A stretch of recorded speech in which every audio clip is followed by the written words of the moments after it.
La la la la la la la la la la. Hi there. I'm Camille Armstrong, also known as the Performing Arts Renaissance Woman. For over 40 years, I've lived and breathed creativity as a performer, educator, consultant, and coach. I've had the honor of guiding students, mentoring parents, and raising children of my own, all while building a life rooted in purpose, passion, and love. Whether I'm in a classroom, on a stage, or behind the scenes, my heart has always been for the next generation. And I believe it all begins at home with the people who raise them. This series is for you. Whether you're expecting, learning as you go, or parenting for the second or even third time around, I'm here to share the insights, tools, and real talk I've gathered over 4 decades of hands-on experience. Welcome to Camille Who, the Child's Whisperer. I'm so glad you're here. I hope that what I share supports you, challenges you, and empowers you on your wild journey of parenting. Camille Who here. All right, so today we're talking about one of my favorite things, really just one of my favorite things to talk about with babies, and that is early speech training. They tell you to talk to your child all the time, and really talk to them all the time. That is a great way to get them to understand you and to speak early. But then there are ways that you can implement certain speech training elements that can really hone in on some specific things that can enhance their language and their ability to speak and their ability to communicate. When do you start talking to your child? Birth, okay? All the time. And this is really a good opportunity to get used to saying things over and over again. When you're washing dishes, when you are getting a bottle ready, or when you're about to nurse them, say the same things over and over again. Because what happens is repetition creates pattern. Pattern creates neuro waves. I'm creating my own language here. It creates something that is recognizable to your child. And the more recognizable patterns that your baby has, the quicker they pick up on the language and on the speech and on the patterns. Sometimes it's just musical patterns. Sometimes it's dance, but when you dance with them, I'd like to do the waltz with infants. 1, 2, 3, 1, 2, 3, 1, 2, 3. So that's numbers. But it's just 1, 2, 3. I'm not trying to go all the way to 20. So keeping it simple is really key, and keeping the language repetitive. Here's what I don't suggest. Don't talk to your baby about the other parent. That's grown folks' business, okay? Because if you get used to doing that with your baby, then you're going to be that parent that, well, your dad didn't do that, or your mom didn't do that. I guess we're not going to be able to go because mom didn't, or because dad, or just when you have an argument with your partner and then your partner leaves the room and you're now talking through your child when you really should be talking to your spouse, your partner. That is so toxic, and I've seen so many parents do this. It is toxic, and it really taints the child's idea of their other parent, their relationship with both parents should be pure and not tainted by one parent who they really trust. And if they're thinking that way, then that must be that way. That's what happens. You're training your child to start not trusting their other parent, or to start it just taints their idea of their other parent. Do not do it. It is toxic. You want to talk? about the other parent, you go to that other parent and you have that conversation. Or you go to your girlfriend, or you go to your homeboy, or you go whoever. Do not do that. Do not do that. Please, people. And it does, I'm telling you, it does lasting damage. It creates distrust. And then it becomes a distrust that carries over to relationships growing up, and then marriages growing up. Like it creates lasting impact that is toxic. It's I'm putting it in your head so you can just know it. And I'm calling it a thing. Okay. So you now have that power. You now have that power to make that choice. Do not have conversations on the phone about what's ailing you around your child. If you can't have that conversation, if your child is there and you need to be present for your child, be present for your child. Do not have these conversations around your child. It is toxic, and they pick up on it. They pick up on the vibe.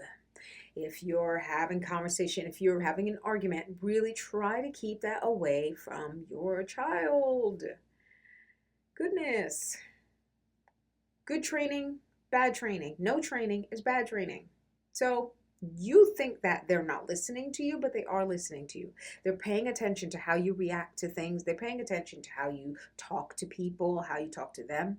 They're paying attention to patterns. They're paying attention to these things. So it's important to, be really, really intentional on what you're putting in your brain, your child's ear.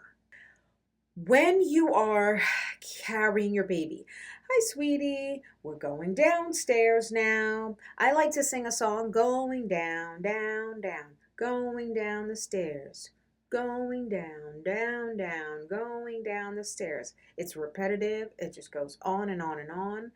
And I swear one day that child, before they're even, talking full sentences, they're going to be singing that song. These are the intentional things that I put in a baby's brain so that when they do get to the point of saying words, now these are the words that they're saying. It's so cool to see it come back, because I've kept my vocabulary simple but repetitive.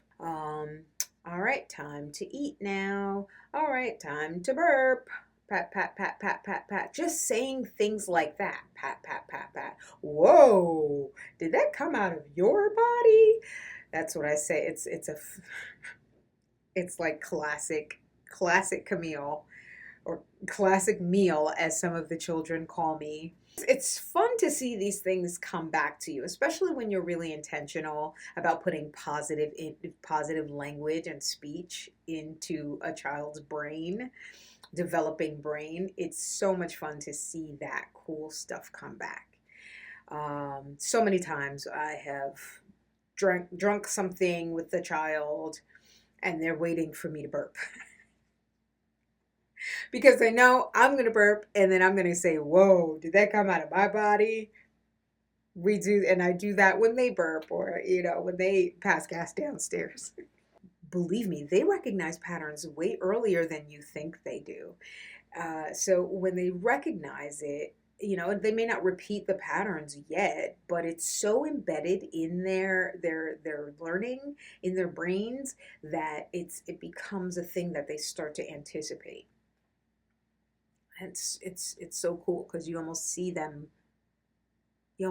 look on their face, like, is that going to happen? It's really, really fascinating to me.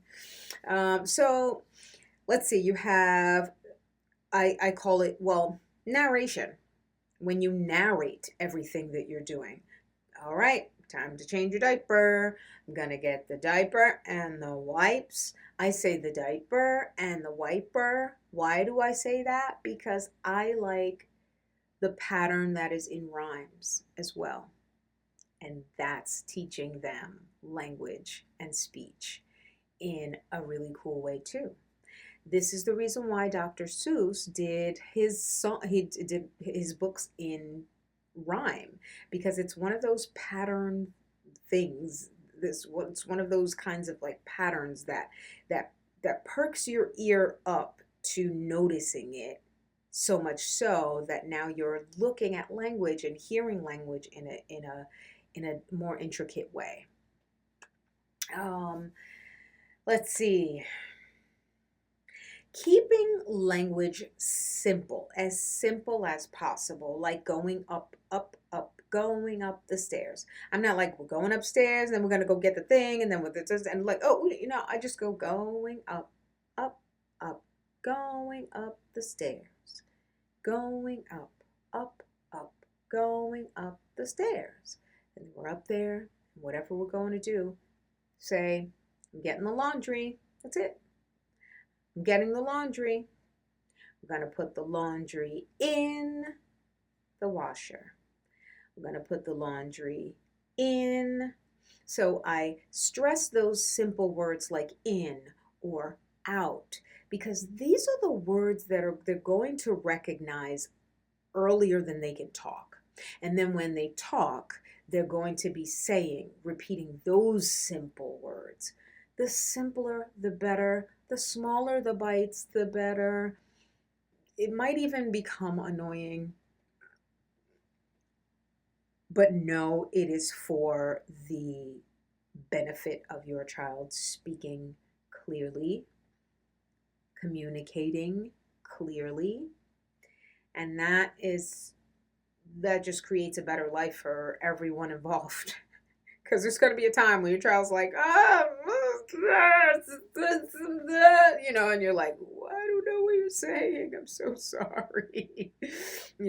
So you want that to be, you want to keep it as simple as possible, and you want to repeat those things that you say during certain times. If you're going outside, put on your coat, make sure you bundle up, just things like that. Your voice tone is also really a really cool tool to use when you're going up, up, up, up high and down, down, down low.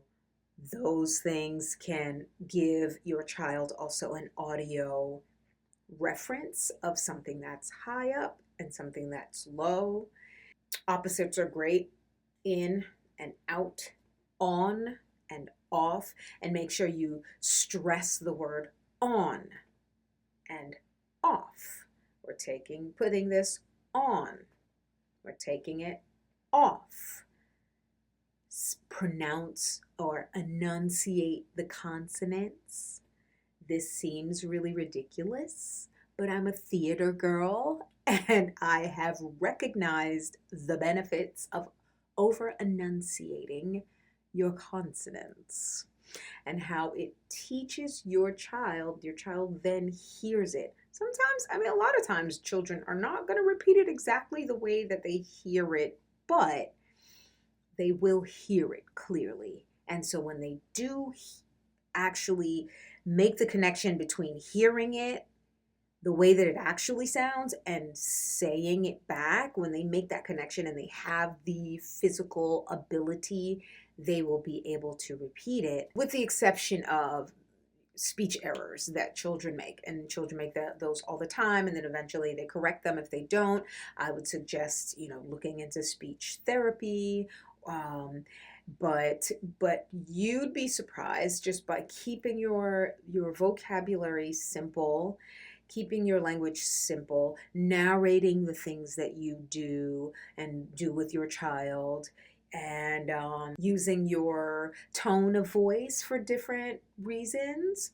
All of those things are going to really get into your child's brain, and they're going to be able to decipher words and speech and language in such a clear way that, trust me, your friends, your family, they're going to commend you on how your child, or commend your child on how well they speak.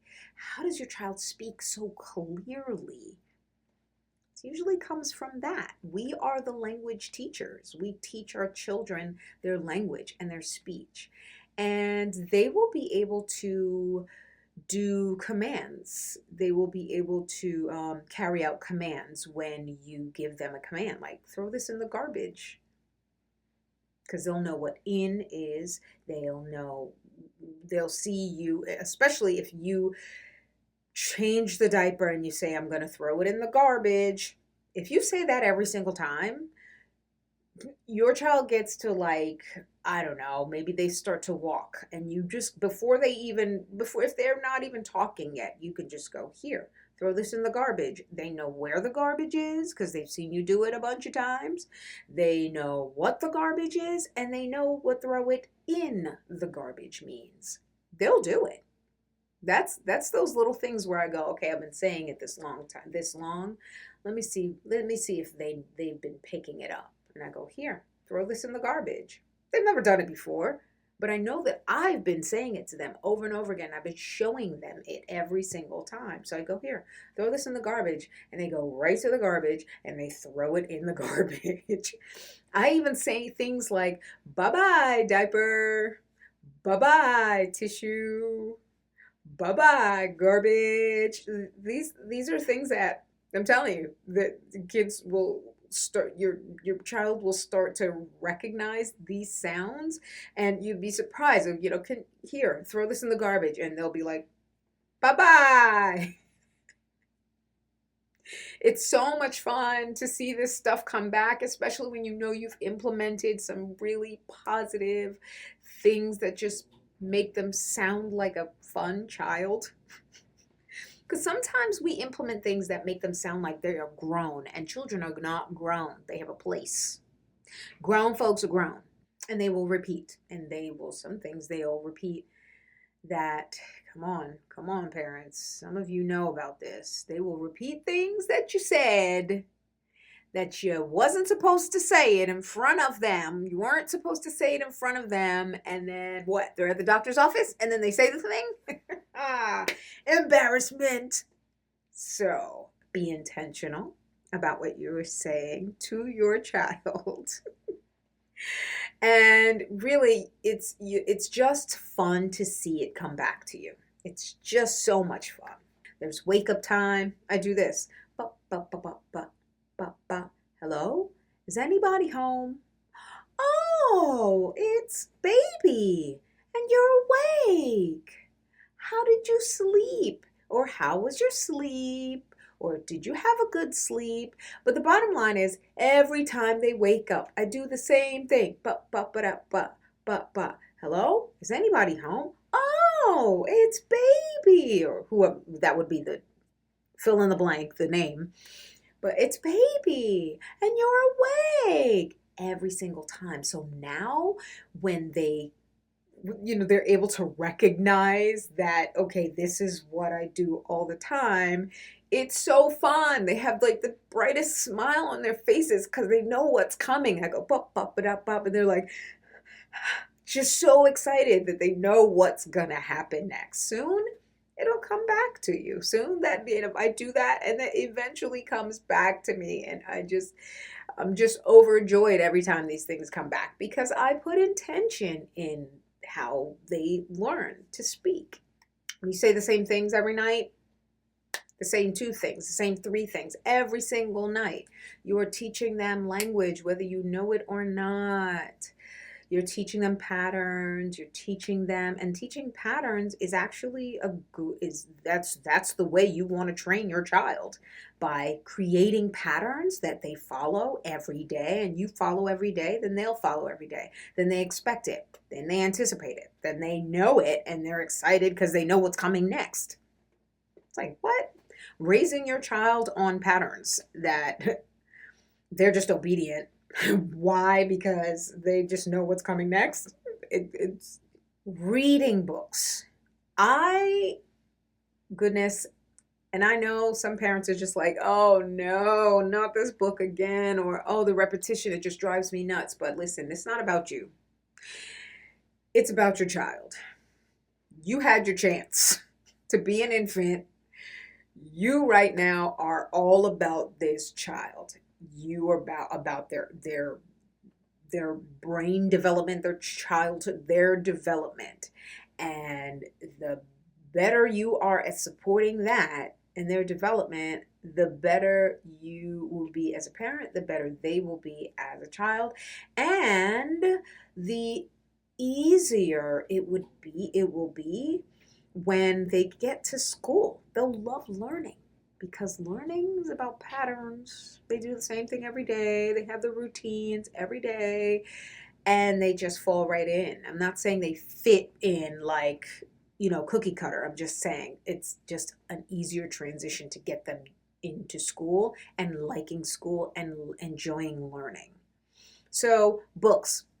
I like to stick to the same three books before nap time or before bedtime. Really, that's all you need. Just some time that you're reading to a child, and stick to the same three books. Eventually, yes, you can change the three books, but stick to those three for a while, and you'll be surprised what you see happen. By the way, I'm going to suggest some books that I think, through the ages, have been great books to read to children.